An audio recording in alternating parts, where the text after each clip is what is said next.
آپ صلی اللہ علیہ وسلم نے فرمایا جس نے اپنی فکر آخرت کو بنایا، دنیا میں وہی فکر لینی ہے جو آخرت سے جس کا لنک ہو۔ کمانے کی فکر آخرت کی فکر ہے، اصل میں کمانا کیا ہے؟ فرض ہے، تو اصل فکر کیا ہوگی؟ آخرت۔ تو آپ صلی اللہ علیہ وسلم نے فرمایا اللہ اس کی تمام فکروں کو سمیٹ دیتے ہیں ایک فکر میں۔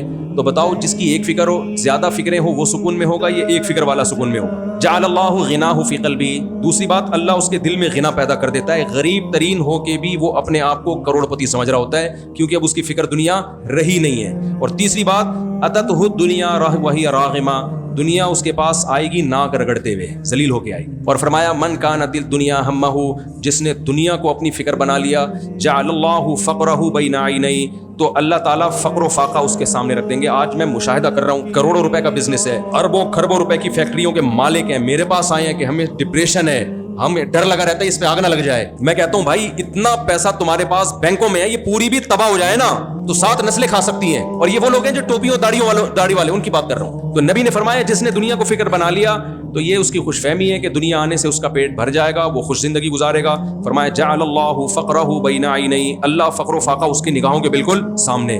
فقر و فاقہ آپ کا دشمن ہے، اور دشمن جب نگاہوں کے سامنے ہو تو کبھی سکون سے سو سکتا ہے آدمی؟